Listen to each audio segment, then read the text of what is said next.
સેવા અને સમાગમ જો બંનેનો સમન્વય નહીં થાય તો સેવાનું ફળ સંપૂર્ણ મેળવતા મેળવતા એ સાધકને પસીનો થઈ જશે.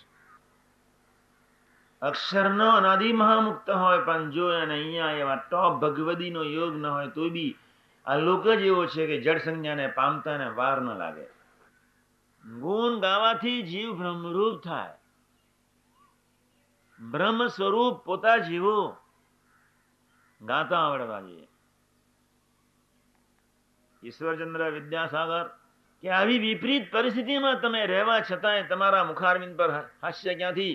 ત્યારે બોલ્યો, સંઘર્ષ એ મારા જીવનની અનુપમ દિવાળી છે. For the sec of formality જ્યાં સુધી તમે સેવા કરશો ત્યાં સુધી તમારા ચૈતન્ય વિશે આનંદ ક્યારેય નહીં આવે. યોગી મહારાજના જીવનમાં આનંદ નહોતો ગયો. એનું કારણ શું હતું? આનંદ મૂર્તિને જ દેખ્યા કરતા હતા. બીજી કોઈ મૂર્તિ જ નહોતી એની પાસે. તમારું વિઝન તમે જ્યાં રહો છો ત્યાં 10 જણની વચ્ચે જ બદલો. અને એ વિઝન છે પ્રભુના સંબંધવાળી દ્રષ્ટિ. ભક્તો કેવળ બ્રહ્મની જ મૂર્તિ. કાર્યની 8 ને મધ્ય 42 નું વતનાન વાંચ્યું તો સ્વતંત્રપણે અક્ષરધામના મુક્તોને અક્ષરધામ સોતા લીન કરી નાખે એની તાકાત. અક્ષરના અનાદિ અનંત મુક્તોને અને અક્ષર બ્રહ્મને એક જ સેકન્ડના લાખમાં ભાગમાં લય કરીને સ્વતંત્રપણે અનંતને ધારણ કરવાની સમ્રાટ સગુણ અને નિર્ગુણ ઐશ્વર્ય સહજાનંદની કલ્પના અતીત અવસ્થા છે. જેમ જેમ નિષ્ઠા પાકી થતી જશે, જેમ જેમ પ્રીતિ વધતી જશે, તેમ તેમ ઇન્દ્રિયો અંતઃકરણ દેહના ભાવ છોડશે. આ વાતને આજે સમજીએ 50 વર્ષ પછી, 50 લાખ વર્ષ પછી. જો આત્મા દેહના આકારે જ હોય તો આત્મા સંતના આકારે કેમ નહીં? પ્રશ્ન છે. અને એટલે દરરોજ નિરંતર પ્રાર્થના કરવાની છે. આવા કોક પ્રભુના સંબંધથી હું સેવા કરી લઉં, પ્રભુની ભાવથી સેવા કરી લઉં, ભગવાન પ્રભુની પ્રસન્નતાને અર્થે સેવા કરી લઉં, પ્રભુના ખરેખર દીકરા થવાને અર્થે સેવા કરી લઉં. આજુબાજુ મારો રાજી થાય કે ન થાય એની મને કોઈ ચિંતા નથી. મારું મન રાજી થાય કે ન થાય એની મને ચિંતા નથી. મારે સેવા કરવાની ફરજ છે, મારા આત્માને સુખી કરવા માટે અથવા ખરેખર દીકરા કે સેવક બનવા માટે જ. ભગતજી મહારાજે એવી સેવા કરી. ન સમજ પડતી હોય તો ભગતજી માનું જીવન ચરિત્ર વાંચી લો. ન ખબર પડતી હોય તો યોગી માનું જીવન ચરિત્ર વાંચી લો કે સેવા કેમ કરવી જોઈએ. લીલા ચરિત્ર ગાવા ને સાંભળવા એ પીએચડીના કોર્સ કરતો વિદ્યાર્થીનું એ લક્ષણ છે. ભક્ત હૃદય હોવું જોઈએ. જ્ઞાનની અતિ જ્ઞાની, અતિ પ્રેમી અને અતિ વેગી ક્યારેય વિવેકી ન થાય, ક્યારેય ભક્ત ન થાય. ધ્યાન રાખજો કે તમે બીજામાં દેહભાવ જોશો તો તમારો દેહભાવ ક્યારેય નથી નીકળવાનો, અને તમે બીજાને દેહભાવથી પર જોશો એટલે તમારો દેહભાવ ઓટોમેટિક જવાનો છે. આપણે આપણું વિઝન ભાવના બદલવું પડશે. સેવામાં મનને સેવાના આકારે કરી નાખીએ. મહારાજે 3 રીતે ઇન્દ્રિયોને શુદ્ધ કરવાની વાત લખી નાખી. કથા વાર્તાથી, સેવાથી, મનન ચિંતનથી. પ્રથમ 8 સેવાથી ઇન્દ્રિયો શુદ્ધ થઈ જાય. મનન ચિંતન મધ્ય 13 બ્રહ્મરૂપ થઈ જાય. એ મધ્ય 41 કાર્યની 12 નો છેલ્લો પેરેગ્રાફ. આ વાત સામાન્ય નથી, ખૂબ અઘરી છે, ટોપ કક્ષાની છે. સમજી રાખજો. બહુ ઉતાવળ નહીં કરતા, વર્તાશે જ. 2 સૂત્ર લઈને જવાનું છે. પહેલું સૂત્ર વિવેકી થઈને જ મરવું છે. બીજું સૂત્ર અલ્પસંબંધવાળામાં પ્રભુ જ જોવા છે. જ્યાં સુધી વ્યક્તિ શ્વાસના તાંતને ગૂંથાયેલી હશે,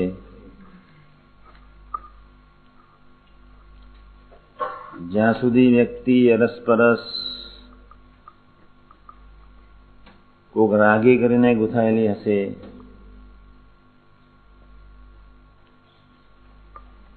જ્યાં સુધી વ્યક્તિ કોઈ બુદ્ધિના તાંતને ગૂંથાયેલી હશે, ત્યાં સુધી ક્યારેય આત્મીયતા સંભવે નહીં. જ્યારે વ્યક્તિ કોક પ્રભુના કે કોક નિષ્ઠાના તાંતને નહીં ગૂંથાય, ત્યાં સુધી એના જીવનમાંથી ભરતી ઓર ક્યારેય ન જાય.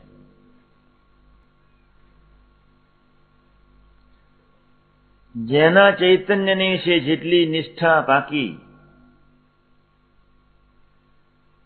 જેના દસે ઇન્દ્રિયોને ચારે અંતઃકરણમાં જેટલું નિષ્ઠાનો રસ અતપ્રોત,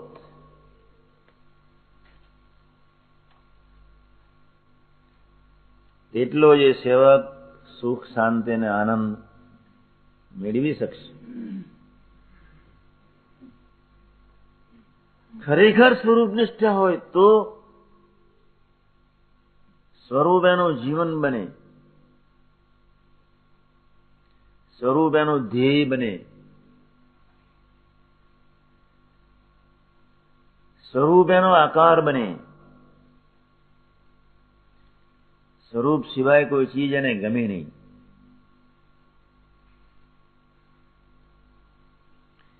એ જ રાજી થાય, એ જ એનું જીવન. તું રાજી થા, એ જ મારું જીવન, એમને નિષ્ઠા કહેવાય. એવા સ્વરૂપની નિષ્ઠાને આધીન ખરેખર જીવીએ તો બુદ્ધિના મૂલ્યાંકનો, એની ગણતરી, એના ભાવો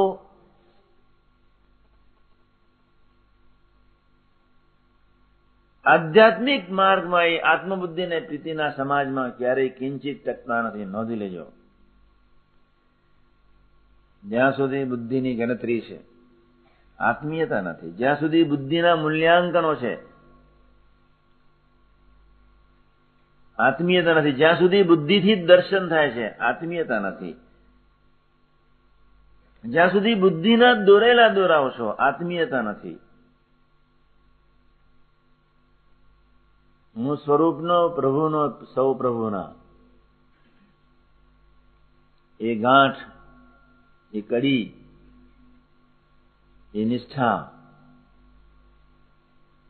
એ પ્રીતિ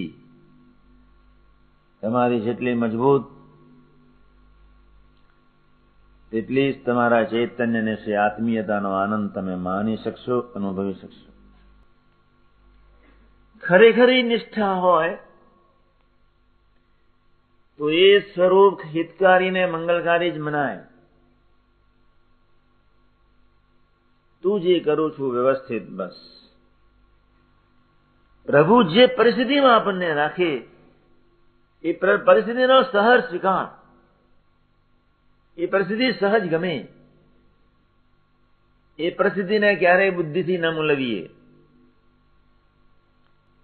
બ્રહ્મ નિયંત્રિત સમાજમાં ખરેખર અંતરથી બેઠા હોઈએ, અથવા સમાજને બ્રહ્મ નિયંત્રિત માનતા હોઈએ, એમને નિષ્ઠા કહેવાય. પછી તો આનંદ સિવાય કોઈ ચીજ રહી ખરી? તું મળ્યો ત્યારથી પૂર્ણ, એમનામ સ્વરૂપ નિષ્ઠા કહેવાય. નિષ્ફળતામાં, ઉદાસીનતા એ સ્વરૂપ નિષ્ઠાની કચાશ કહેવાય. નિષ્ફળતા આવી, એમાં ઉદાસીનતા છવાઈ ગઈ, એમનામ સ્વરૂપ નિષ્ઠાની કચાશ કહેવાય. નિષ્ઠાની વાત નહીં કરતા.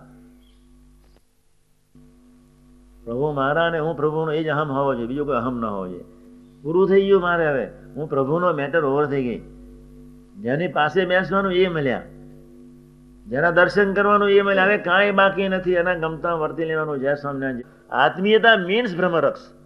આત્મીયતા મીન્સ અક્ષર બ્રહ્મ સચિદાનંદનો એ રસ, પ્રભુની એ પમરાટતાનો રસ, પ્રભુની એ પ્રભુતાનો એ રસ.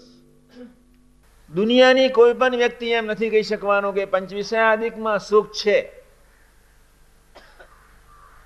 આપણે બધાએ જ આપનો સંસારિક સ્વધર્મ અને આધ્યાત્મિક સ્વધર્મ બંનેને વ્યવસ્થિત રીતે સાચવવાના છે. સાચો અમૃતનો કુંભ, સંત એટલે જ અમૃત. કુંભની તો વાત જ ક્યાં છે? ને હું કાયમ કહું છું, સંતનું કામ જ બે: અમૃતત્વ આપે, અમરત્વ આપે. ન કરવાનું કરે ને કરવાનું ન કરે, એનું નામ આળસ કહેવાય. સત્યમાં અસત્યની ભ્રાંતિ ને અસત્યમાં સત્યની ભ્રાંતિ, એનું નામ પ્રમાદ કહેવાય. અંતરથી આપને કોઈએ અંતરથી સંકલ્પ કરતા જ નથી. અને એ સંકલ્પ આપણે એ કરવાનો છે કે કોઈ પણ ભોગે સુખી થવું છે. બસ કોઈ પણ ભોગે સુખી થવું છે. નોંધી લેજો ડાયરી. આપને ખરેખર સુખી થવું હોય તો આહાર વિહાર ચોખ્ખો રાખવો પડે જ. ફાંકી અને માવાથી કેટલો મલિન આત્મા મલિન થઈ થાય છે. ભગવાનના પવિત્ર સંતના જે કપડાં હોય, એનો રૂમાલ હોય, એને આપણે આંખે શા માટે લગાડીએ છીએ? એના દર્શન, એનો સ્પર્શ, કોઈ પવિત્ર વસ્તુનો સ્પર્શ થઈ જાય, આપણી આંખ પવિત્ર થઈ જાય. અંતરથી સુખી થવાનો સંકલ્પ ખરેખર હોય, ખરેખર સંકલ્પ હોય તો મન બુદ્ધિની કોઈ તાકાત નથી કે બીજે જાય. એકચ્યુઅલી સુખી થવું નથી. દરેકને, નાના મોટા ગરીબ તવંગર, આખી દુનિયાને છેતરી શકાય છે. ભગવાન ને સંતોની દુનિયામાં અદ્દલ ન્યાય છે. એક વાત સાંભળી લેજો. પહેલી, તમારી માને છેતરી શકાય, તમારા બાપને છેતરી શકાય, તમારા પ્રોફેશનને. ભગવાનને સંતોની દુનિયામાં અદ્દલ ન્યાય છે. યુવાની એક અવસ્થા તરવનાટ છે, ધારીએ તેમાં થઈ શકાય. બસ ભલે આપણા 2 પૈસાની બરકત નથી, આ પુરુષો બરકત વાળા છે. સૂર્ય એનો પ્રકાશ છોડી દે પણ એની વાણી, એની સત્યતા ના છોડે. ધરતી પર એવો માનવી શોધી કાઢજો, ગુલામ થઈ જઈશ.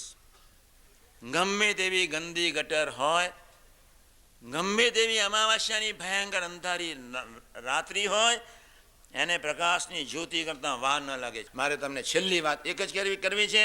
એવા કોક પવિત્ર સંતને મિત્ર સ્વરૂપે અથવા મા સ્વરૂપે તમે ખરેખર સ્વીકારશો, તમારું જીવન ધન્ય થશે. હું જ તમને પ્રશ્ન પૂછું, સારો મિત્ર ન હોવો જોઈએ? હોવો જ જોઈએ. ધન્ય હો ભગવાન સ્વામિનારાયણને એવા એક પવિત્ર સંતોની પ્રણાલિકા પૃથ્વી પર અખંડિત રાખી. આ જીવતી નદીનો સંપ્રદાય છે. કોઈ જીવતી માની ગોદમાં બેસવાનું છે. કોઈ એવો સારા મિત્રની જીવનમાં અનિવાર્યતા છે. આટલું જ કરવાનું છે. બસ નહીં નિરાશા રહે, નહીં અંધારપટ રહે, નહીં અવિવેક રહે. આખું જીવનનો માર્ગ એવો સરસ સ્મૂથ ગોઈંગ થઈ જશે. આપણું જીવન ધન્ય થઈ જશે. અમરીશ શિબિર શા માટે? પહેલું કારણ છે દર્શન. એકી સાથે આટલા બધા મુક્તોના દર્શન આપણને થાય, આપણે કેટલા બધા નસીબદાર. બીજું કારણ છે એકબીજાના ગુણોનું સહજ દર્શન. એકબીજાને મળીએ, વાતચીત કરીએ, ગોષ્ઠી કરીએ તો કંઈક એમાંથી સારું જાણવાનું મળે. બુદ્ધિયોગ મળે, જેના ફળ સ્વરૂપે આત્મીયતા પ્રગટે, જેના ફળ સ્વરૂપે પ્રભુની નિષ્ઠા એકધારી દ્રઢ થયા કરે, જેના ફળ સ્વરૂપે પ્રભુ સાથેનો સુહૃદ ભાવ વધે, જેના ફળ સ્વરૂપે એકધારી આપણા હૈયાને વિશે સુખ શાંતિ અને આનંદ વર્તે. શિબિરમાં આવવાથી સાથે દોડવાની તાકાત મળે. બહુ મોટી કૃપા કરી નાખી ભગવાન સ્વામિનારાયણે.